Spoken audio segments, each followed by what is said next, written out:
Кыш айында өз өмүрүн жашап бүткөнөңдөнүп, жаркыраган жаз айына кезегин бергиси келбегенөңдө, дале болсо дене чыйрыктырган суук мизинен кайтелек, жонубуздан жылуулук өтүп, күн чубактап отурчу мезгил да жакындагандан жакындап келет. Шилде 9 чечип, кол булгап, коштошуп кеткенче далай заман бар эмеспи дешип, желбегейин жамынып, мурутун чыйралта сылап, айлана тегерекке дүрбү салып, көз чаптырып турган ак сакал аталар, ой, күн жаманы кетет, күн жаманы эле кетпейт, жашоого терең карайлы деген ак элечек апалар, турмуштун сырдуу, жиптүү түйүндөрү көп, бар болгону сабырдуулук гана керек экенин айтып турушат. Аталар, апалар акыл ойдун уюткусу, кемеңгер жандар.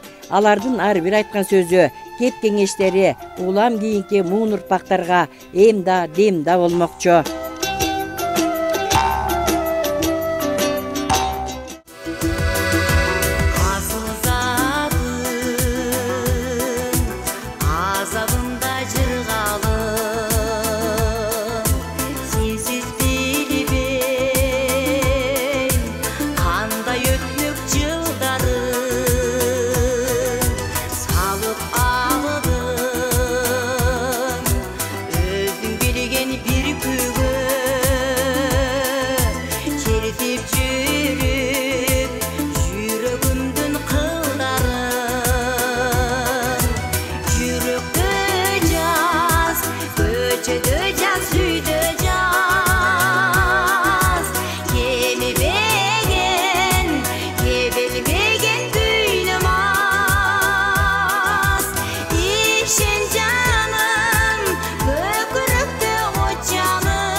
Бүгүнкү күндөгү жерлерде уюшулуп жаткан аялдар кеңештери да өзлөрүнүн моюндарына көптөгөн олуттуу маселелерди чечүүнү милдет катары алып отурушат. Облус ичинде аялдардын башын бириктирген курултайдын өтүшү дагы дал ушул аял энелердин укугун коргоого, үй бүлөлүк зордук зомбулукту алдын алууга, жеке ишкерликти жөнгө салууга, айлана чөйрөнү коргой билүүгө салым кошууга аракет көрүүңдө ондогон, жүздөгөн иштерге аралашып жүрүшөт. Облуста аялдардын курултайынын өтүшү да жөн жеринен эмес. Кыргыз Республикасынын акыйкатчысы Атыр Абдрахматова, жогорку кеңештин мурдагы депутаты Айнура Алтыбаеванын келиши катышып отурган аялдардын ар бирине өзгөчө сезим калтыргандай туюлуп турду. Акыркы жыйында суу көтөрдүк, президенттин алкагында дагы сөзсүз түрдө аялдар үй-бүлө базар маселеси боюнча кеңешме түзүлсүн деп. Анткени биз азыр президенттик башкаруу формасы өтүп алдык дагы, жогорку кеңештер бир аз алсыз болгондой, кайсы бир чечимдерди кабыл алганда, мисалы жергиликтүү кеңештер дагы азыр сиз дагы келишүүлөр боюнча түз вертикаль бийликтин вертикаль күчтөрүнө кылмаса, жергиликтүү алдынча башкаруу элүү күчтүү бийликтер эмне иш кылабыз деген чоң суроо турат да. Ошондуктан биз сунуш киргиздик, президент астында ошол кварталына бир жолу болобу, 2 айда бир жолу болобу, сөзсүз түрдө айымдар менен жолугуп туруш керек деп. Анткени өзүңөр билесиңер, көптөгөн башка мамлекеттердин мүчөлөрү боюнча аялдар бар жерде коррупциялык, кандайдыр бир мыйзам бузуулар, ыкылас иш-аракеттер аз болот да. Андан кийин тилекке каршы мамлекетте максатчы катары менин болгон мүмкүнчүлүгүм бул ачык чындыкты айтыш. Ошон үчүн биздин ошол мамлекеттик органдар боюнча баары жакшы деп, президентке дагы, биздин жогорку кеңеш депутаттарына дагы баары жакшы деп суу кагаздар жазып беришет, эң сонунда. Бирок тилекке каршы мынакей жабыркаган, жокуу чектелген, укук бузулган биздин жарандарыбыз бизге келишет. Аялдар жашообуздун ыйык колондосу, коомубуздун ынтымагына жана биримдигине сиздердин кошкон салымдарыңыздар баа жеткис. Сиздердин кажыбат кайратыңыздар, турмуштук активдүү позицияңыздар ар дайым бийик максаттарга, чоң жоопкерчиликке багытталып турат. Азыркы мезгилдин, бүгүнкү күндүн эң орчундуу маселелеринен зордук зомбулук, экологиянын коопсуздугу, жеке ишкерликти колдоо саясатта аялдардын орду болуп турат. Жерлерде жогорудагы маселелер боюнча иштер жүрүп жатат. Бирок тийиштүү деңгээлде иштетилип жатат. Ошондуктан баарыбыз областтын активдүү айымдары жака турмак, бир жакадан баш, бир жеңден кол чыгарып, бирдиктүү чечим кабыл алып, иш алып баруубуз зарыл. Биздин айымдар өлкөбүздүн демократия жана өнүгүү кадамдарынын бардыгынын ашырылган реформаларына салым кошуп келишет. Мен ойлойм, аялдарды тоботпогон коом өзүнүн потенциалын жана күчтүүлүгүн жарымын жоготот. Үй-бүлөнүн негизги тиреги болгон аялдардын өндүрүш менен бирге саясатта да активдүүлүгүн жогорулаганы чындык. Күчтүү үй-бүлө болбостон күчтүү эл болбойт. Негизи мыйзам боюнча милдеттүү багууга дагы, тарбиясына катышууга дагы бардык түшүктүү же болбосо милдеттерди тең бөлүшкөнгө мырзалар дагы милдеттүү. Бирок тилекке каршы көп учурларда бул аткарылбай келет. Эмне себептен? Анткени биздин соттор, сот аткаруучулар чечим чыгарганда тең мыйзам чегинде бөлүп беришет дагы, бирок иш жүзүнө келип мыйзам аткарылганда мырзаларга карата кандайдыр бир жеңилдиктер, сүйлөшүүлөр болуп, алар ошол качып кеткенге шарт түзүлүп атат да. Азыр албетте билесиңер, мыйзам боюнча эгерде алимент менен карыздары бар болсо, анда сыртка чыкканга бөгөт коюлат, чыга албайт. Сөзсүз түрдө келип алиментин карызын баарынын төлөп бермейинче чыга албайт. Эгерде дагы алименттер боюнча мурун чыгып кеткен, бирок дагы эле төлөбөгөн мырзалар бар болсо, биздин Россия менен башка мамлекеттер менен, Казакстан менен мисалы Минский, Кишиневский деген эл аралык конвенцияларыбыз бар. Анан бизден өндүрүлгөн, чегирилген алиментти аякка жөнөтүп, аял жерден аны таап, өндүрүп бияка жөнөткөнгө мүмкүнчүлүк бар да.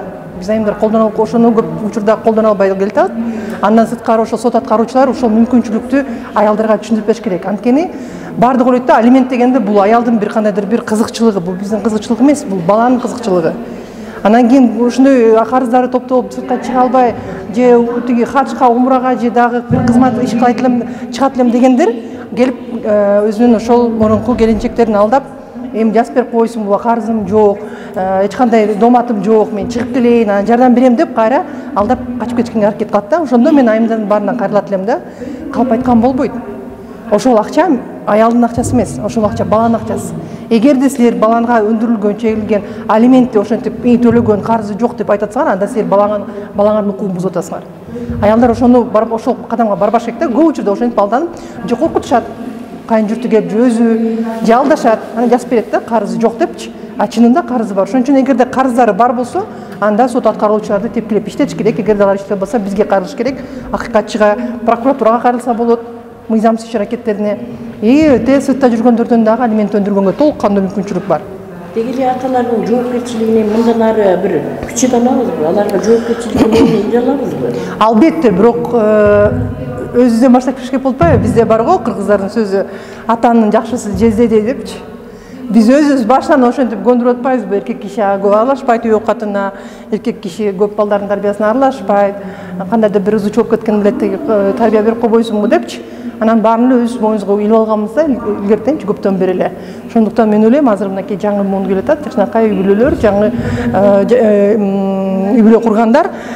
Мен тажрыйбамда бар, ошол келинчеги төрөгөндө жолдоштор дагы декрет алып, келинчектерине жардам берип атышат. Мен ойлойм, ошондой жакшы үлгүлөрдү көбүрөөк жайып айтышыбыз керек. Кээ бир мырзалар айтып атышат да, мен аялыма жардам берем, мен уя албайм депчи. Анан ошондой жакшы мындай үлгүлөрдү биздин ошол эл алдында жүргөн мырзаларыбыз аялдарына болгон, кыздарына болгон мамилесин ачык элдин арасында көрсөтүп, үлгүлүү бир мындай кишилер жок болуп атат да.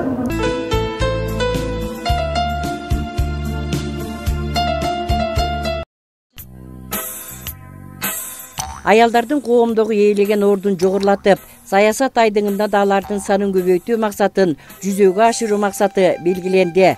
Облус боюнча акимдердин биринчи орун басары болгон бирден бир айым Ысык көл районунда Динара Акматова энелик сезим, аруу тилек менен иштөөдө аял затынын орду жогору. Жыйында аял энени баалоо, өлкөнүн өнүгүшүнө жол ачаары айкын көрүнүп турду. Аларга ишеним да жогору, коррупцияга жол бербей иштешет делди.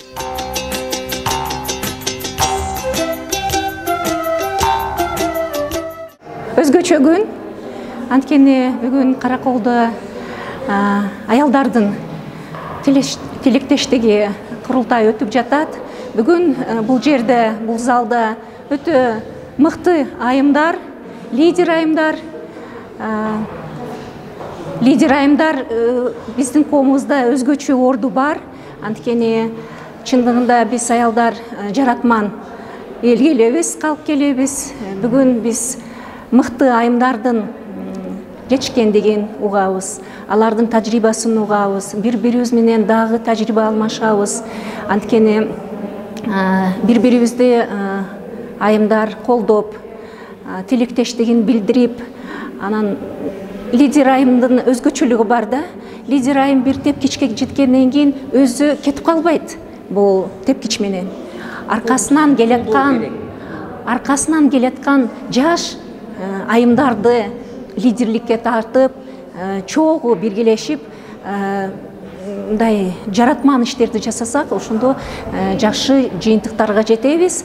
Ошон үчүн мен ойлойм, бүгүн майрам айымдардын тилектештик курултайында көптөгөн жакшы сунуштар болот. Мына курултайдын жыйынтыгында резолюция алынат. Ал жерде ошо ар бир тармакта, саясатта, экономикада, социалдык багыттагы көптөгөн сунуштар болот. Ошону сөзсүз биз угуп, мен ойлойм, ошо резолюцияга киргизе элебиз. Анткени жакшы жетишкендиктер бар чындыгында.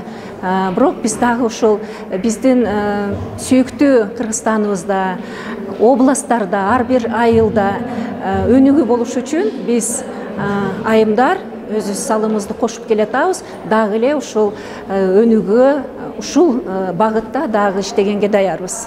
Курултайга жалаң жеке ишкер айымдар, женсоветтин мүчөлөрү бардыгы келип ушу курултайда катышып атабыз. Жакшы маселелерди, бардык эмелерди түшүнүп, ошону биз айыл жергесине өзүбүздүн кеңешке барып ушул маалыматты түздөн түз жеткизебиз. Жакын арада дагы областта кеңеш түзүлүп өттү, 21 аял мүчөсү. Ушул мүчөлүктөр көп иштерди алып барып жатабыз. Улам барган сайын аталардын жоопкерчилиги жок кесе болуп бараткан сыяктуу. Албетте, баардык эле аталарга мүнөздүү көрүнүш эмес. Аялдарын кайыр суратып, бала баккандан качып, изин жашырып, таптырбай качып кетишет. Бул кандай шуңдук? Эгерим кыргыз жигити мындай кылып көргөн эместер. Аялзаты энелер, эже сиңдилер, силер үчүн кандай мактоо, кандай алкоо сөздөр айтылса да аз. Ар бир үйдүн жанган жылдызы, шам чырагы энелер, жашоо туткасы, жашоо күзгүсү.